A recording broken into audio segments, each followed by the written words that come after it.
northwards as we head through the day today, but we do have some improving conditions following on behind. So much brighter conditions following from the west through this afternoon, although always the risk of a few blustery showers. Temperature-wise, probably not far from where they should be at this time of year, but it will feel a little bit cooler than it has done over recent days. And we keep the clear skies into the first part of the night, but yet another weather front is waiting in the wings, and this one will gradually move in from the west through the early hours of Sunday morning, which is also, don't forget, when the clocks go back. So once again, it will be a very wet start to the day on Sunday morning, not dissimilar to Saturday, with some heavy downpours across western areas at first, and that band of rain once again gradually moving its way north and eastwards across the country. And again, there will be some brighter conditions following in from the west, but this time many more showers are likely, and some of those really will be heavy and quite likely thundery in places as well. So if you are planning to head out trick-or-treating on Sunday evening, do be prepared for some wet and windy weather, and certainly some showers are in the forecast. Now, as I mentioned, it remains unsettled right the way through the weekend and, in fact, into the start of next week, with further bands of rain heading our way as low pressure dominates the weather.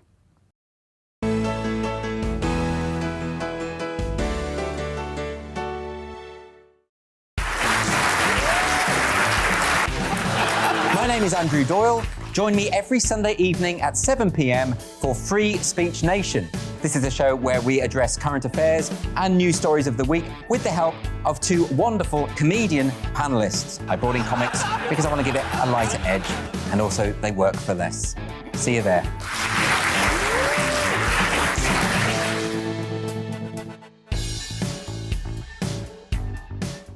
I'm Colin Brazier. I've reported from more than 70 countries around the world, covered wars from Afghanistan to Iraq, from Lebanon to the Balkans. I'm trying to bring that experience, that feel for events, to the studio. And something else, I'm ready to give an opinion.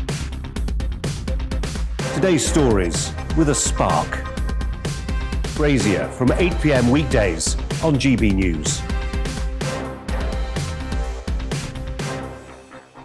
Join us for Political Correction. We're here every Sunday to correct politics and put you, the people, back in charge. We talk about all areas of the United Kingdom, including Northern Ireland. Our debate goes way beyond the Westminster Village. It's about the real country. It's about your opinion. So please, we want you to tell us what you think. This is Political Correction. Every Sunday morning from 10 a.m. here on GB News.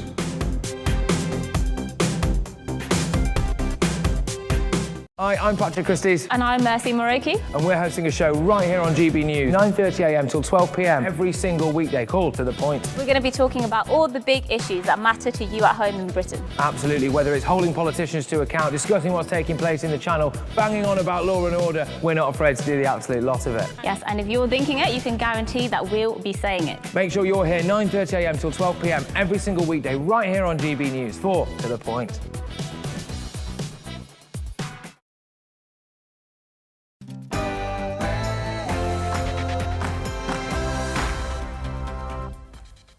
Good morning, you're waking up to the Great British Breakfast here on GB News with Isabel Webster and me, Ellie Costello. And these are the stories that matter to you and to us this Saturday, the 30th of October.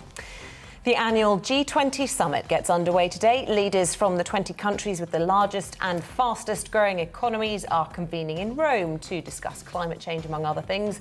And GB News is travelling with the Prime Minister, and we'll be bringing you updates for that throughout the morning. Boris Johnson has promised to do whatever is necessary to ensure UK interests over the fishing licences dispute with France. But while the Prime Minister claims Paris's behaviour could be in breach of the UK's Brexit deal with the EU, France's President Emmanuel Macron has suggested the UK has not kept its Brexit pledges. So, who's in the right? The Queen's been advised to rest for at least the next 2 weeks. Her doctors say she can undertake light desk-based duties but shouldn't make any official visits. But Her Majesty is hoping to still be able to attend the National Service of Remembrance on Remembrance Sunday. And it's a big weekend for people in Northern Ireland as COVID restrictions continue to ease there. We've been at the races where crowds are being welcomed back for the first time since the start of the pandemic.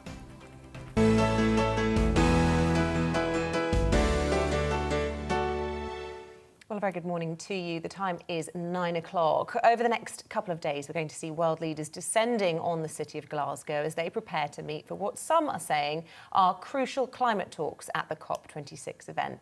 But before that kicks off on Monday, the likes of Australia's Scott Morrison, Canada's Justin Trudeau, Germany's Angela Merkel, and of course our very own Boris Johnson will be sitting down with a long list of other MPs and presidents. I think we caught a glimpse of Angela there to discuss COVID-19 and the post-pandemic global recovery. Well, we are expecting dignitaries to start arriving at the G20 summit venue in Rome, and we were bringing you some of those pictures, and we will continue to bring you those pictures as they come in. Yeah, and leaders are going to today also be turning their heads towards climate change ahead of COP26. And Boris Johnson will use the two-day event to urge other countries to honour their commitments to cut damaging carbon emissions. Let's take a little look at who's just pulling up there at the G20. And it is, I'm not entirely sure. Is that Ban Ki-moon? I know that he is expected to attend. We will try and get some verification. It's difficult to identify people, isn't it? Especially with a mask, yeah. But we know Prime Minister Boris Johnson's already done a press call at the Colosseum this morning. He'll be attending this event shortly, so we'll hope to bring you those pictures live just as soon as we get them. Now, if you're wondering what exactly the G20 is, it is, of course, a series of high-level international talks by the world's healthiest nations, which take place annually.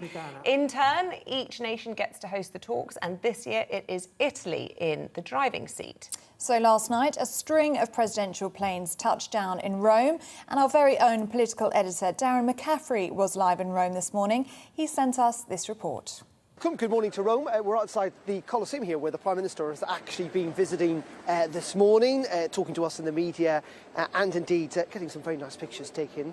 And it's interesting, isn't it? He's very much using, Isabel, the Colosseum and Rome as a kind of metaphor for what needs to be done when it comes to climate change and to COP.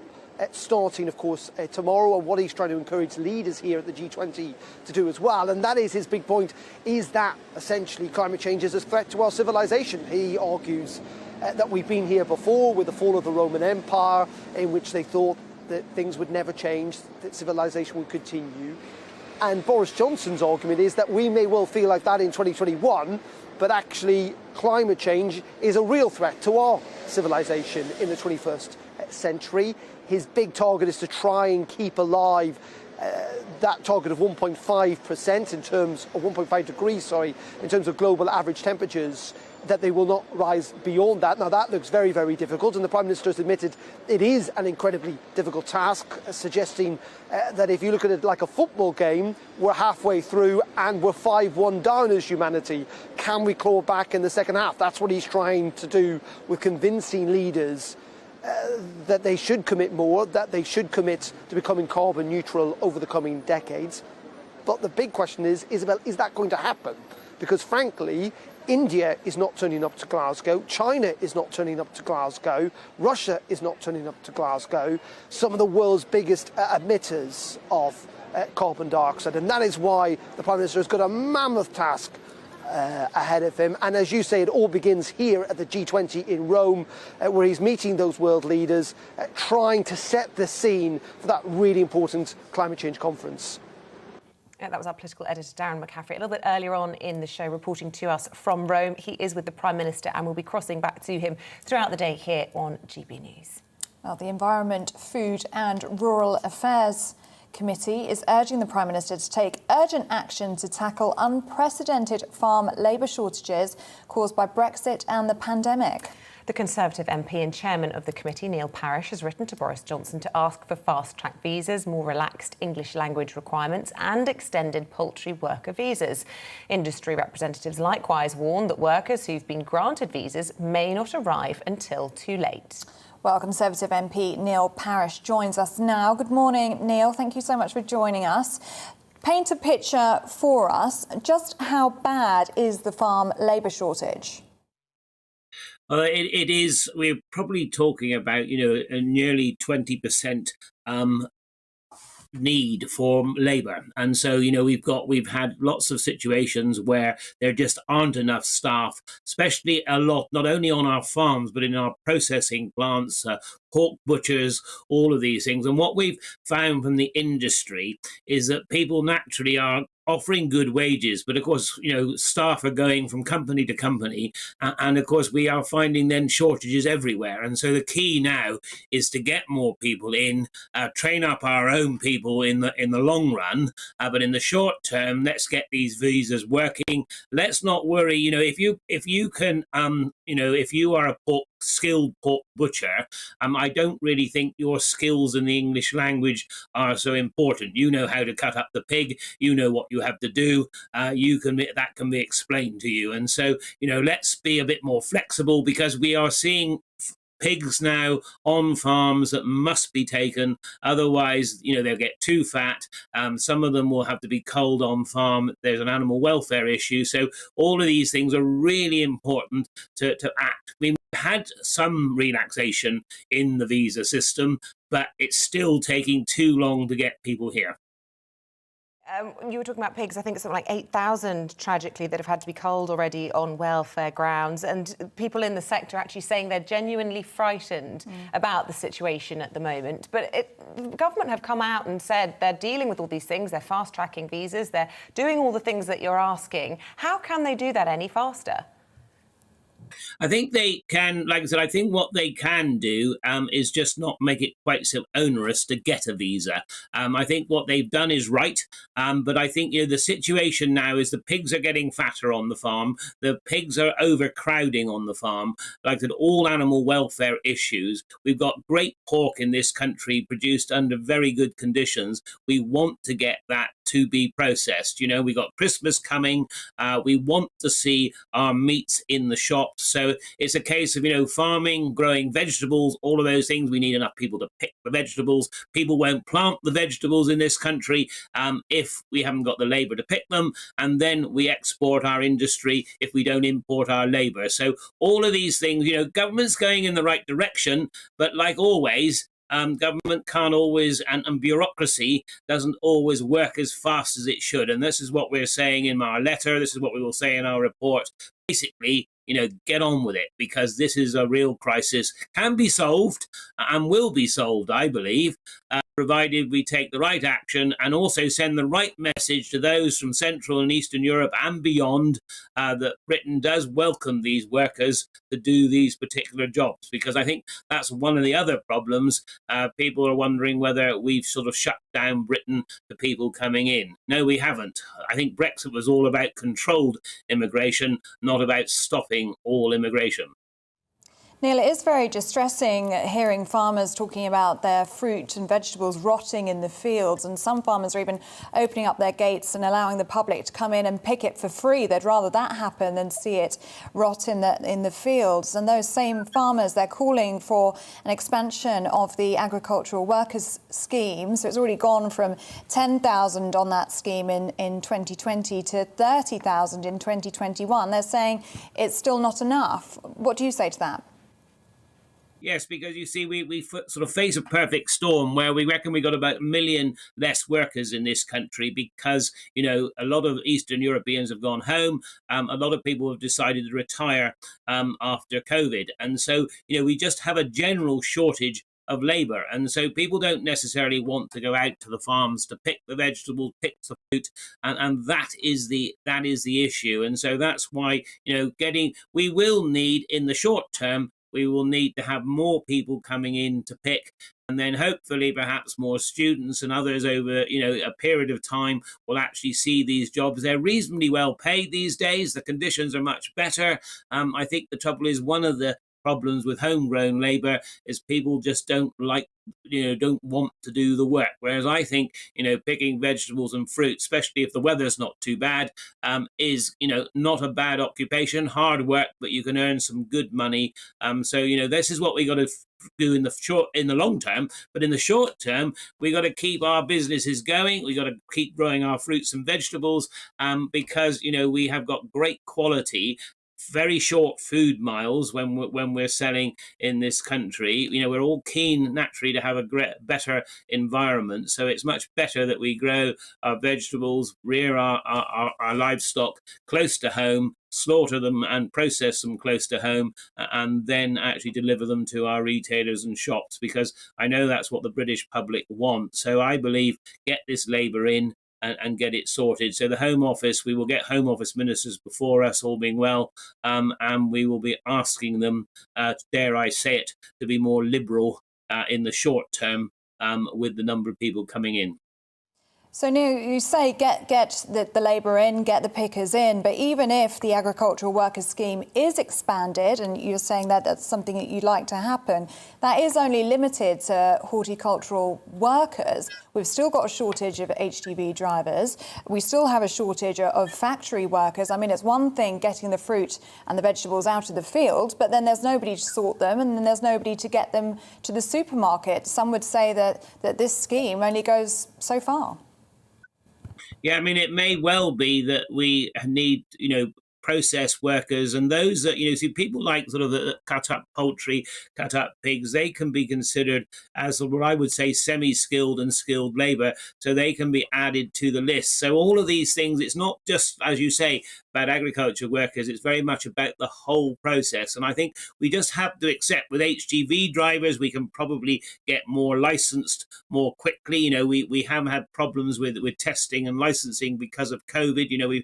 We have had in many respects a perfect storm. So I don't blame the government for everything. What I do say is that we've got to face up to realities and get people in the short term, and then train up more of our own people. But, at the moment, there is just a shortage of supply right from the farms right the way through the retailers to the deliveries to the processing. And we get the problem. What we need is the solution, and that's why I'm sort of asking government to really face up to reality and get on with it. Neil Parish, fascinating to talk to you. Thank you very much for joining us this morning. That was Neil Parish MP, the chairman of the Environment, Food and Rural Affairs Committee. OK, let's take a look at what else is making the headlines today. And the Queen has been advised by her doctors to rest for the next 2 weeks. Her Majesty recently underwent tests in hospital and cancelled a 2-day trip to Northern Ireland. She'll not attend any official visits during this time and will only undertake light desk-based duties. COVID-19 booster jabs can now be given to certain vulnerable people sooner than 6 months after they've had their second dose. Guidance from the UK Health Security Agency has changed to protect those at highest risk, including care home residents. People in Northern Ireland should expect to show proof of vaccination status. That's what the First Minister, Paul Givan, has said ahead of nightclubs opening in the region for the first time in 19 months. Stormont has advised venues to introduce their own COVID entry checks, but other Northern Irish parties are calling for legally enforceable COVID passports. Commuter train journeys across Britain are at less than half of pre-pandemic figures. Industry body, the Rail Delivery Group, say the number of people travelling to and from work via Britain's railways in mid-October was 45% of what it was before the COVID-19 crisis. However, journeys are up 33% and leisure travel is almost back to what it was before the pandemic. And in sport, in the US Open champion, I should say, Emma Raducanu is out of the Transylvania Open after losing her quarterfinal match to Marta Kostyuk 6-2, 6-1. Kostyuk will face the tournament's top seed Simona Halep in the last 4. And the weather, rain, heavy at times over parts of England, Scotland and Wales. It'll slowly clear away eastwards and sunny spells will follow. Heavy showers for some, mainly in the south and the west.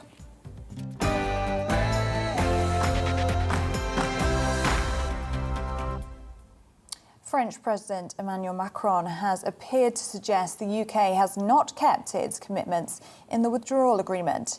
He made comments that the fishing rights row and disputes over the Northern Irish border were a test of the UK's reliability. Well, President Macron told the Financial Times, when you spend years negotiating a treaty and then a few months later you do the opposite of what was decided on the aspects that suit you the least, it's not a big sign of your credibility. Well, we are joined now by the former chair of the Cornish Fish Association. That's a bit of a tongue twister, that one. Robin Turner. Robin, good morning to you. Thank you so much for joining us. We've seen tensions since the UK left the EU in January. So what do you make of the latest round the Channel and the scenes that we've seen this week of the French seizing trawlers?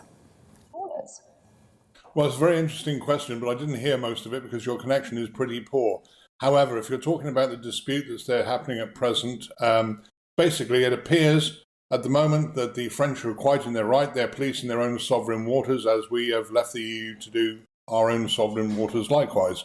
If the boat that's impounded has no permit to fish there, then quite rightly they're taking it to court. Robin, I should stress that, of course, we have no control over the internet where our guests are, but we do apologise if you've had a few problems hearing us. Robin Turner, of course, you know, it's so often the fishermen that have paid the heavy price in the Brexit rows. Do you feel frustrated that perhaps Emmanuel Macron could be accused of using you to political advantage ahead of elections? Or do you think there is a fundamental problem with the terms of the withdrawal agreement when it comes to licences? Well, fundamentally, Britain's had a problem since January the 1st this year.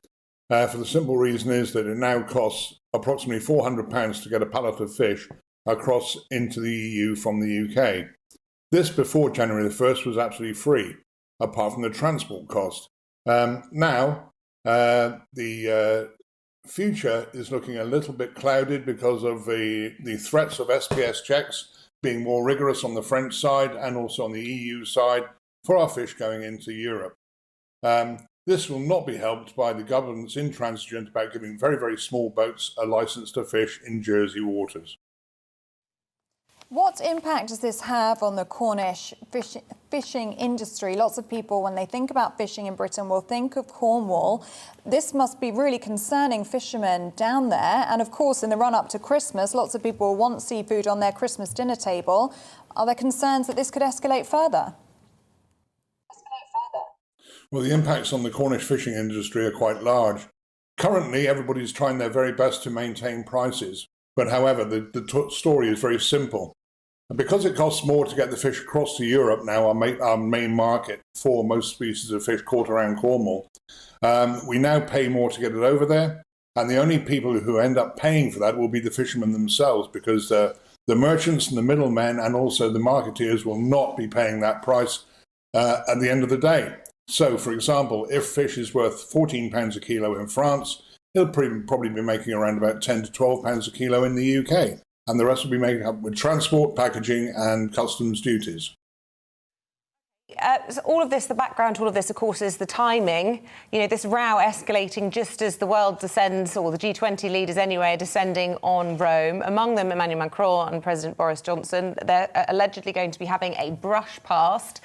What do you want to see the two leaders achieve over the next couple of days, or perhaps at COP26? How can this be de-escalated? How can the situation be improved from your perspective?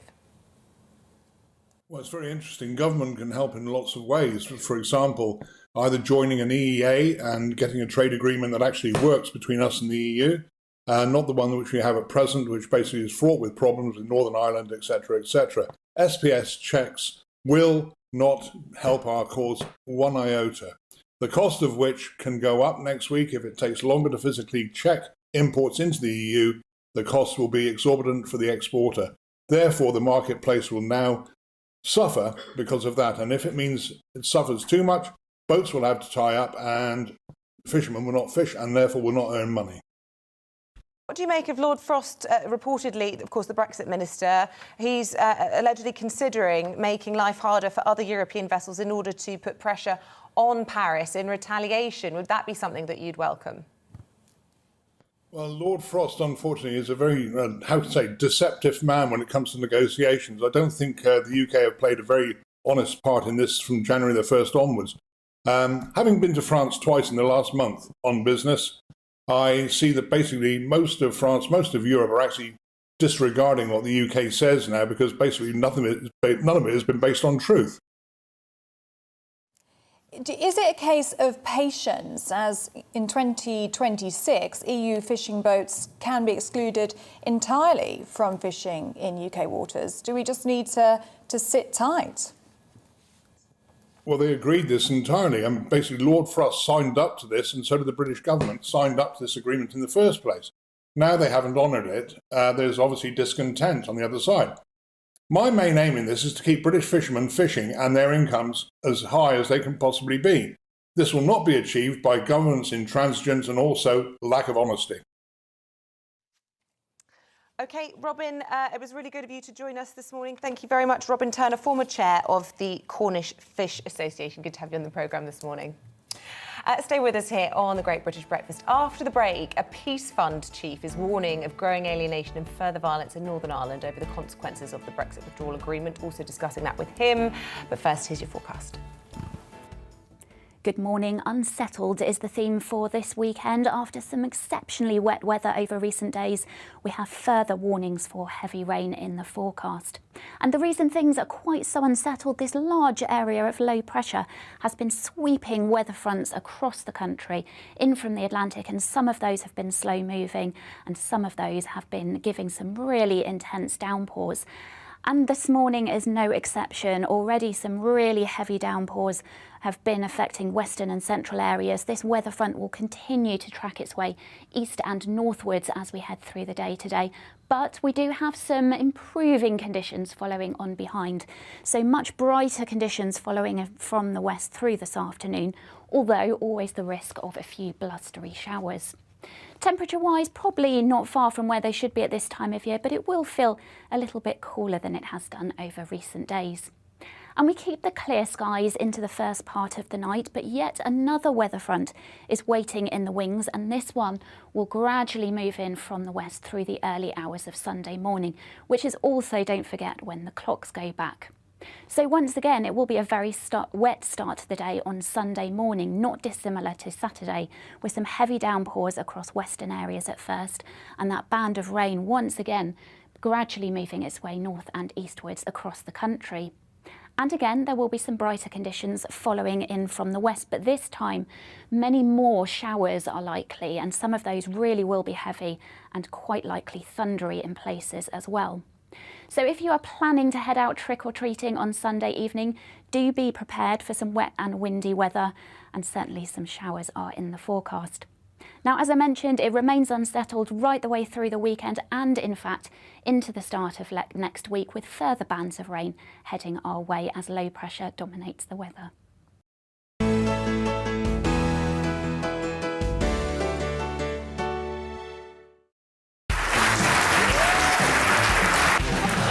My name is Andrew Doyle. Join me every Sunday evening at 7 p.m. for Free Speech Nation. This is a show where we address current affairs and news stories of the week with the help of two wonderful comedian panellists. I brought in comics because I want to give it a lighter edge, and also they work for less. See you there.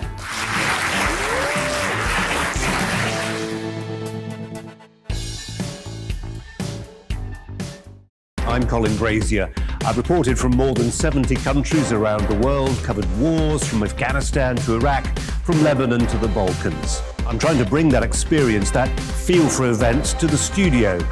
And something else, I'm ready to give an opinion. Today's stories with a spark. Brazier from 8 p.m. weekdays on GB News. Join us for the political correction. We're here every Sunday to correct politics and put you, the people, back in charge. We talk about all areas of the United Kingdom, including Northern Ireland. Our debate goes way beyond the Westminster Village. It's about the real country. It's about your opinion. So please, we want you to tell us what you think. This is the political correction. Every Sunday morning from 10 a.m. here on GB News.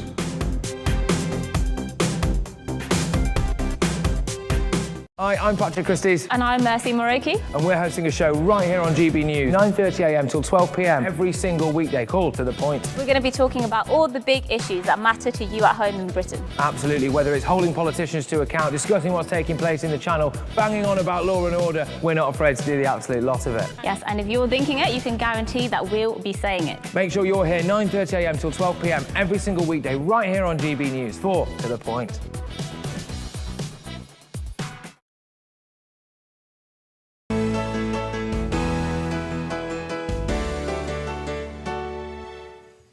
Welcome back. It's just gone 9:26. You're watching The Great British Breakfast with Isabel Webster and me, Ellie Costello. And we've been asking you to get in touch with us all morning. You know it by now. It's gbviews@gbnews.uk. And we were just talking about farm labour shortages. We were talking to Conservative MP Neil Parish about that. Lots of you have been in touch. Ian tells us, as an ex-farm labourer who has handpicked hundreds of tonnes of potatoes, swedes and almost any other product too, the problem with lack of local workers is obvious to me. I'm in a minority of one in my village. All the others coming here seem to be doctors, civil servants or retirees. Not a single one of them is likely to turn out for a day's spud picking, especially on a regular basis. It's a good point. It's hard work, isn't it? Yeah, he says in my younger days, we had whole gangs of men rounded up every day going off to do all sorts of farm labouring jobs. It's a point also that Rob makes. Farmers, like big business, just want open borders so they can continue to get cheap labour. There are lots of Indigenous people who are willing to do the work for a decent wage, but they want to pay peanuts for the sake of profit. So perhaps the reason lots of Brits aren't doing it is because it isn't well paid. And we've also been talking about the G20 meeting that's happening today in Rome. And one of the big issues that we're talking about, of course, is climate change and the environment. So Derek's been in touch about that. He says, whilst I appreciate that measures to reduce global warming need to be taken now, there is no point unless the world population is reduced or curtailed. We need to engage with global leaders, particularly religious leaders, to take measures to reduce the world's population. Yeah, there's a lot of people getting in touch on population. Nigel says something similar. Discuss world population and overcrowding. We're artificially being made to live longer than nature intended. Result, a battle for resources. Mark's got in touch. He said, who let Macron out of the playroom and who's buying him new crayons for Christmas? Well, do keep getting in touch with us. We do love to hear from you. It's gbviews@gbnews.uk or it's GB News on socials. Time now for a look at the front pages this morning of your Saturday newspapers. The Guardian leading with the upcoming COP26 climate talks. Prime Minister Boris Johnson says too many countries are still doing too little over climate change. Last chance to save the planet splashes the eye weekend. In their exclusive interview with Boris Johnson ahead of the COP26 climate summit, the PM said it will be incredibly difficult to get a result. There has been progress and there are big commitments, he says. Up next is The Times. China deals fresh blow to hopes of climate deal. China has appeared to rebuff Boris Johnson's plea to do more on climate change following the Prime Minister's talk with President Xi yesterday. To the Daily Express now, and they feature another royal on their front page, Prince Charles, who has urged critical change to the way we live. The Prince of Wales will give the opening address at the COP26 summit in Glasgow on Monday. The Independent also going heavy on the climate change message. Its front page simply reads, time for action. The Daily Telegraph today leads with the continuing row with France over fishing licences. French Prime Minister Jean Castex has said Britain must be shown that Brexit is damaging. He's written to European Commission President Ursula von der Leyen in an attempt to get EU allies to back his hardline stance against the UK. Now, Northern Ireland is still continuing to open up from lockdown, slowly doing away with COVID restrictions. Well, this weekend sees the return of crowds to horse racing, of course, a very popular sport in the region. Thousands of fans were welcomed back to the races for the first time since the start of the pandemic. Our Northern Ireland reporter Dougie Beattie was one of the spectators watching the action at the Down Royal Racecourse. Northern Ireland is lifting the covers off the last of its economic COVID restrictions. The national hunt season has got underway, and this is the first time the horse racing in Northern Ireland has opened its doors to spectators. Well, the Northern Ireland Festival of Racing, the Ladbrokes Festival of Racing, is the flagship two-day in any calendar year, but it's just, we're delighted that we can actually reprise it with public en masse. It's been 18 months of a behind closed doors model, only opening up this year with a small marginal layer in of public back. So we're just delighted to welcome everyone back for what is our showcase two-day festival. We have to respect that it has been a global pandemic. We're certainly not out of the woods yet, but yet we want to continue on this trajectory by having people en masse attend the races. So we have a three-pronged approach to criteria in terms of attendance, which includes proof that one is doubly vaccinated, if not a negative lateral flow, and then a negative PCR test to show that they have the accumulative antibodies. Once they're admitted then, we're okay outdoors in Northern Ireland. There's no social distancing applying, but indoors the 1 metre rule applies, and obviously masks are the order of the day. So that's been invited by the Northern Ireland Executive. That's the tone has been set for that over the 2 days, and we have capped day 2 at 4,500 attending, just to make sure everybody has that level of comfortability. And obviously with restrictions in play, you know, we can make sure that everybody has a safe and enjoyable occasion. Horse racing in Ireland is huge, and the money that flows around it helps so many other parts of the economy. The opening of the national hunt season right here also signifies the opening up of Northern Ireland's economy. It's big. I mean, particularly racing is down to the grassroots. The sales went very well, the flat sales went well, the national hunt sales went well in May. You can see there's some money back in the industry, and that peppers down to the grassroots of the industry. For hospitality as well, I'm sure it's going to be a benefit to the local hostelries and bars and restaurants around here as well. And great to see crowds. It's not only about the money though. The ability to enjoy and mingle with such events after 18 months is a social necessity. I've had such a good day. Well, we're cutting away from that report early because we have just got some pictures coming into us of the Prime Minister Boris Johnson arriving at the G20 delegation in Rome. Of course, wearing his poppy there ahead of Remembrance Sunday. He's already done a media round at the Colosseum this morning, and that is Mario Draghi as well, meeting him there. Of course, the Italian Prime Minister, the host of this event, and they will be meeting to discuss a whole list of issues right across the board, from climate change to the Iran nuclear deal. But there you go, the Prime Minister Boris Johnson just doing a quick photo prompt before he walks in to begin those meetings for the day. We're going to take a break now. After that, Rhiannon Jones will be here with all the sports. See you in a moment.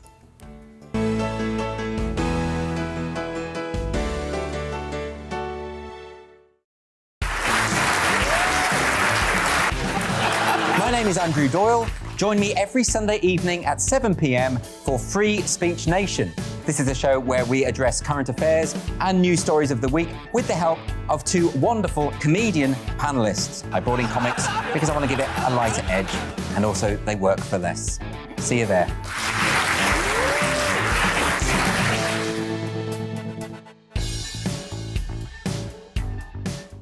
I'm Colin Brazier. I've reported from more than 70 countries around the world, covered wars from Afghanistan to Iraq, from Lebanon to the Balkans. I'm trying to bring that experience, that feel for events, to the studio. And something else. I'm ready to give an opinion. Today's stories with a spark. Brazier from 8 p.m. weekdays on GB News. Join us for the political correction. We're here every Sunday to correct politics and put you, the people, back in charge. We talk about all areas of the United Kingdom, including Northern Ireland. Our debate goes way beyond the Westminster Village. It's about the real country. It's about your opinion. So please, we want you to tell us what you think. This is the political correction. Every Sunday morning from 10 a.m. here on GB News.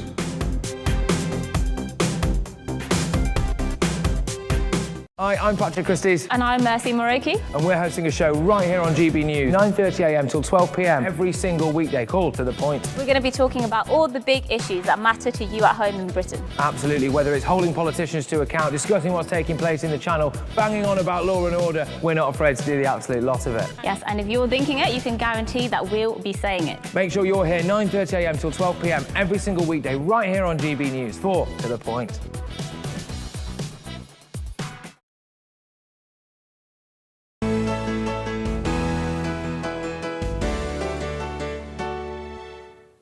Welcome back. It's just gone 9:35. Time now to get all of the news and sports news. Here's Rhiannon Jones.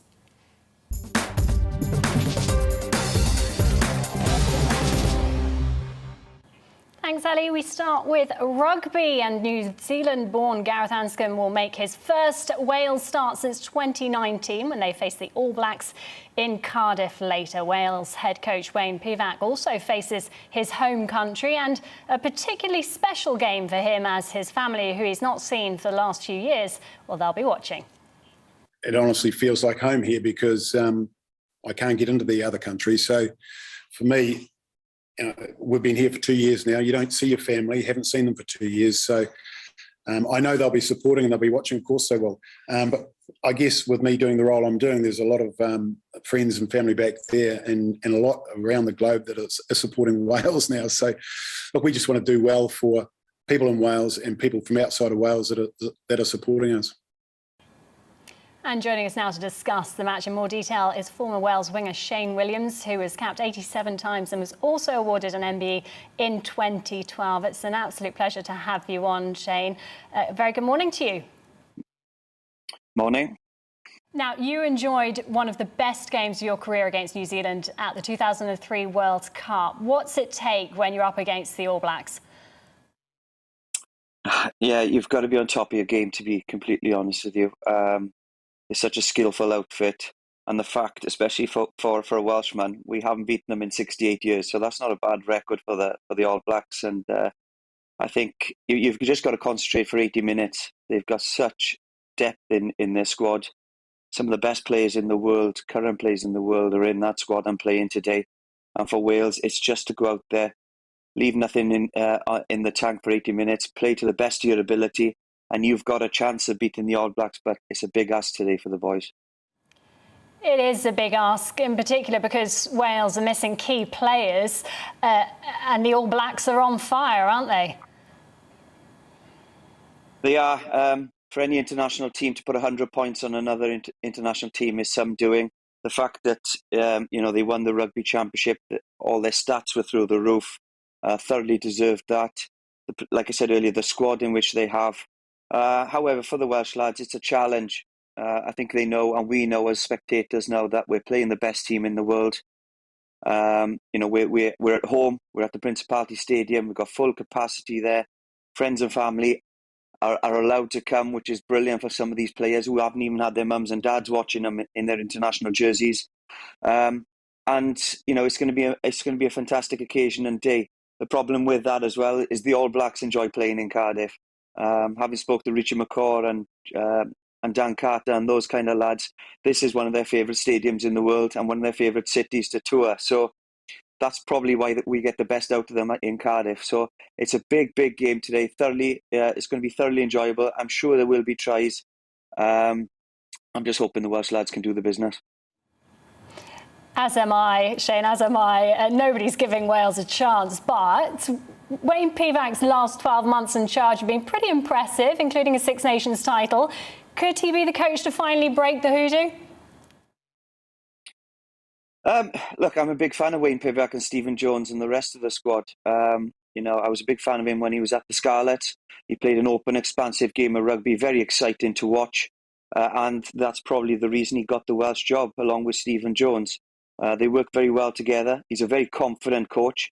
And at the start, it didn't go particularly well for him. But then he went on and won a Six Nations, which is always very difficult. Fell at the final hurdle for a Grand Slam, which would have been fantastic for him. But, he knows today he's playing against the best team in the world. He's a New Zealander himself. He knows the mindset. But if there's a coach or someone that can do it today, it's that man there, Mr. Pivac. And again, as with the players, it is a big ask. But if you go into these games with lacking confidence, they will smell blood and it'll be a long 80, 85 minutes for you. But he'll be very confident and he'll make sure that the players feed off that confidence as well. Now, we've enjoyed the golden generation that have won Grand Slams, reached World Cup semi-finals. But have you seen talent coming through to make us confident about the future for Wales? Yeah, look, we do. We probably aren't as blessed as maybe the New Zealanders, the England, with the amount of youngsters coming through. But, when we do have good players coming through, we notice them straight away. They stand out massively, and Lewis Rhys-Ahmed would probably be the standout for me. I was talking about this young man 2 years ago. Obviously, he's not playing today, which is a big shame. And watching him up against someone like a Jordan, Jordan would be a great matchup.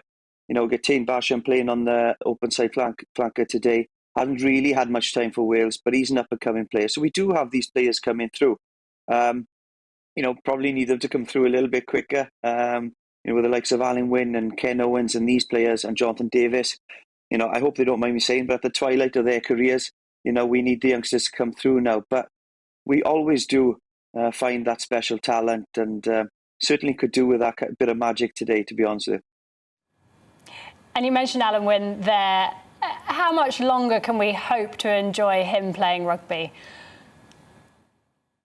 Yeah, look, as long as we possibly can have him, I think. Look, Alan's a good mate of mine, and I know his mindset. His mindset is to keep going until someone pinches that jersey off him. And I don't think we've quite got that in Wales at the moment. He's still one of our best players. He is our leader. He leads from the front. He's still as physical as ever. Even though he's in his mid-30s, to recover from the injury he had to go on the Lions, so it just says what kind of person we're talking about here. He's resilient, he's stubborn, and he's still playing well. So, he'd be looking at the next World Cup for sure. That's his mindset. But who knows? Fingers crossed that it goes well, continues to go well for him, and that he doesn't pick up these injuries. And who knows? We might have him for a long, long time again.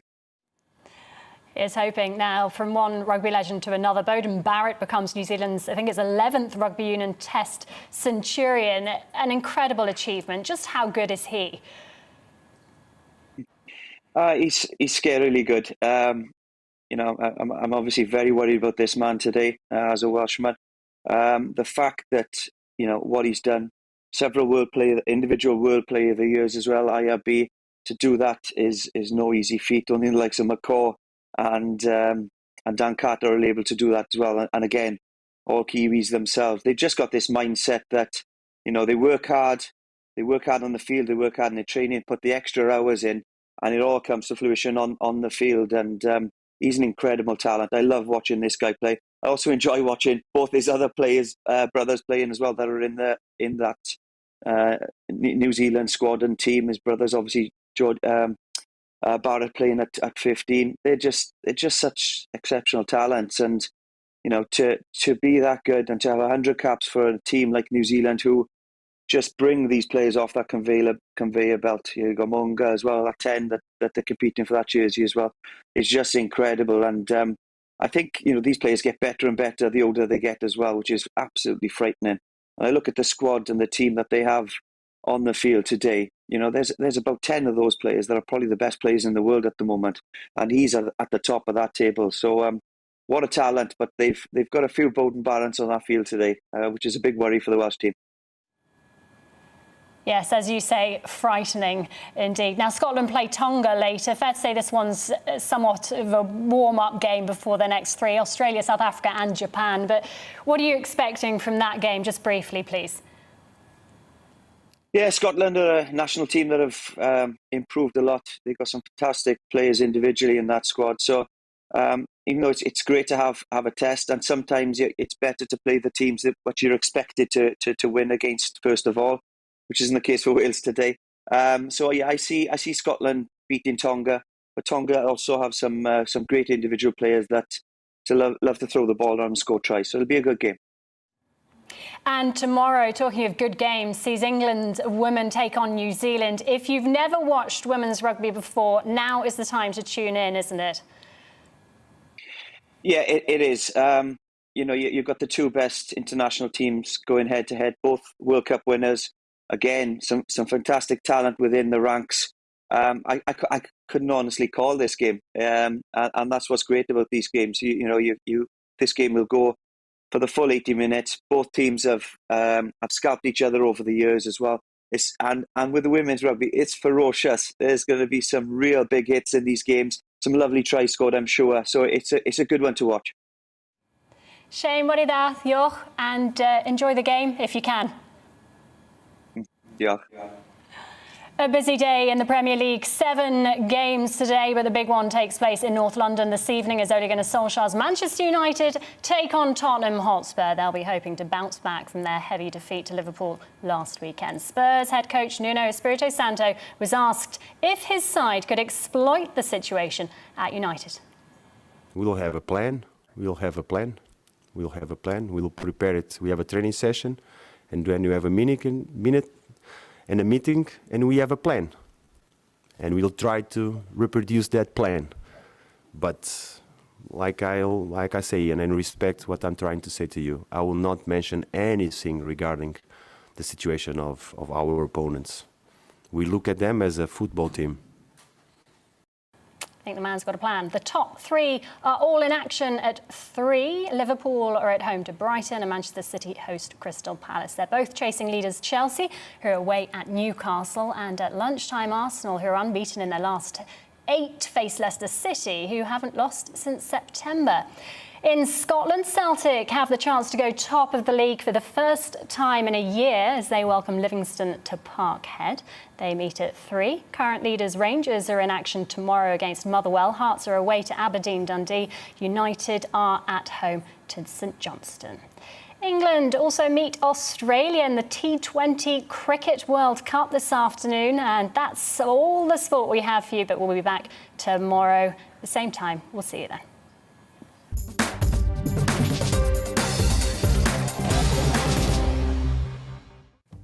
That's really set the tone for that England. Wales versus New Zealand match this afternoon. We'll be watching that at 5 o'clock. Can't wait. Rhiannon Jones, thank you very much. Let's take a look at the headlines now and see what else is happening in the world away from sport. Boris Johnson has arrived in Rome ahead of the annual G20 meeting. There he'll urge leaders of the world's biggest economies to cut damaging carbon emissions. His comments come ahead of the UK hosting the COP26 climate conference, which opens on Monday. The Prime Minister has vowed to do whatever is necessary to ensure UK interests are protected in the row with France over fishing licences. This comes as Emmanuel Macron has accused the UK of not showing credibility on Brexit. Both leaders are due to talk later today at the G20 summit. Lawyers for Prince Andrew have asked a New York judge to throw out a civil lawsuit brought against him. They're seeking to dismiss the claims brought by Virginia Giuffre, who accuses the Duke of York of sexually abusing her when she was 17. The royal unequivocally denies sexually abusing or assaulting her. And the weather, rain heavy at times over parts of England, Scotland and Wales. It'll slow clearly away eastwards and sunny spells will follow. Heavy showers for some, mainly in the south and west.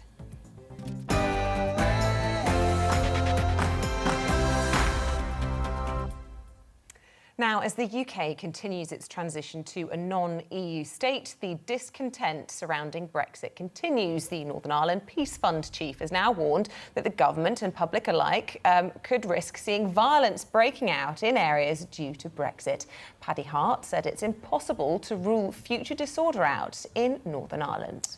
Well, Paddy Hart, the man behind that warning, joins us now to look at why groups in Northern Ireland could resort to violence as they feel let down from both sides of the sea. Paddy, good morning to you. Thank you so much for joining us.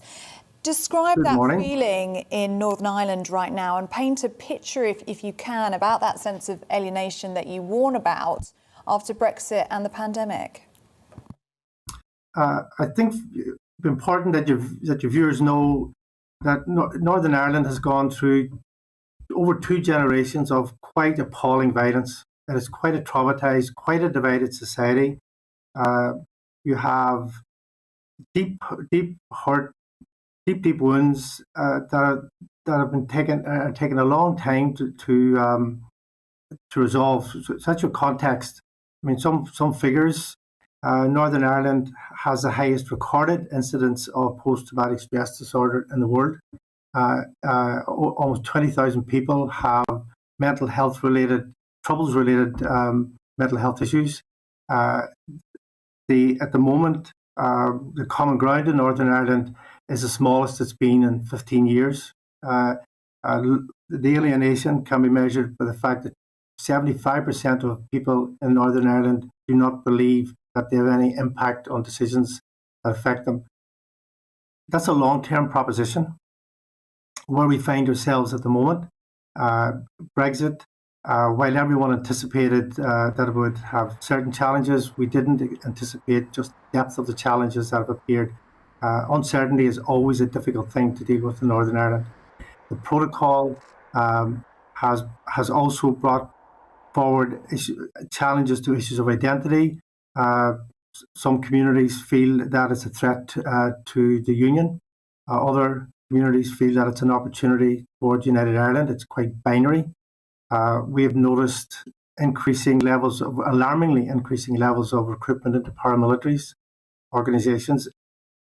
That's not new, but it is exacerbated by the uncertainty that exists at the moment.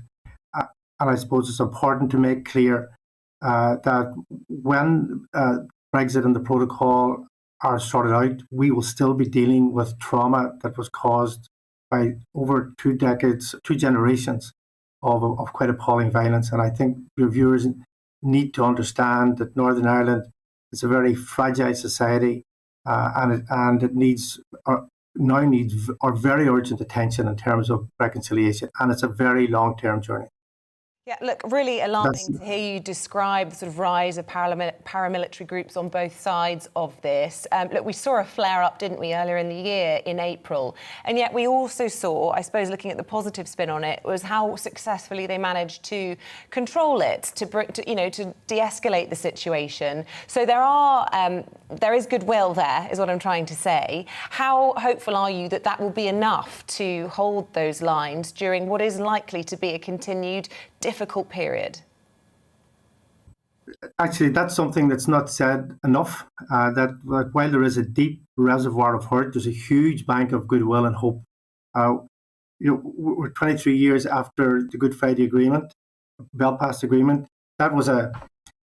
Peace was not an event, and that was the start of a process, and also in the middle of an ongoing peace process. And if you go to Northern Ireland, you can see amazing change, some absolutely positive change. However, in the communities that were most affected by the Trouble is where and least benefited from the peace, and where the flashpoints are. In Lanark Way, the incident that you refer to, our community workers and voluntary workers did 24-hour work to make sure that didn't escalate. They de-escalated it. There's some absolutely amazing people, and there's an amazing amount of cross-community goodwill to make sure that this doesn't happen again. It's worth mentioning at Lanark Way, where the flashpoint was last Easter. The way things can get out of control, the gates burst open through an electrical fault. It was anticipated that they were forced open, and that could very, very quickly have escalated into firearms being there, or the people who work with us across community and young volunteers, not only talk down the young people from making it worse and stop 3,000 young people from getting criminal records, they also were able to track back into the schools that those young people attended. School staff are now working with those young people, and they're getting added support to make sure that they understand that there are positive routes to be doing things to improve your community, and not the route that the paramilitaries are offering. Paddy, just briefly, because we are coming towards the end of the programme, but as you were just describing there is significant work going on behind the scenes with groups such as yourselves to keep the peace.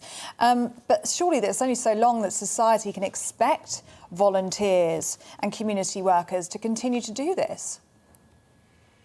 Again, you're well briefed. That's exactly what we feel. The society is depending on a small number of very, very skilled mediators who have a lot of experience in this, and a lot of them are of a certain age. And the big challenge is, how do we ensure that we get people in to help support those who have done magnificent work, and society can only do that for so long. So the big challenge is, to what extent are the governments going to come in along with people like ourselves to ensure that this all works? We're almost out of time. Paddy Hart, really good to talk to you, and look, thank you for sharing your views and your experiences with us on the Great British Breakfast. Thanks for watching at home. That's it from Ellie and from me this morning. We'll be back tomorrow from 6 o'clock. Do stay here on GB News. Up next, Esther McVeigh and Tonya Buxton will be here with Saturday Morning UK. First, though, let's take a look at the forecast. Good morning. Unsettled is the theme for this weekend. After some exceptionally wet weather over recent days, we have further warnings for heavy rain in the forecast. And the reason things are quite so unsettled, this large area of low pressure has been sweeping weather fronts across the country in from the Atlantic, and some of those have been slow moving and some of those have been giving some really intense downpours. And this morning is no exception.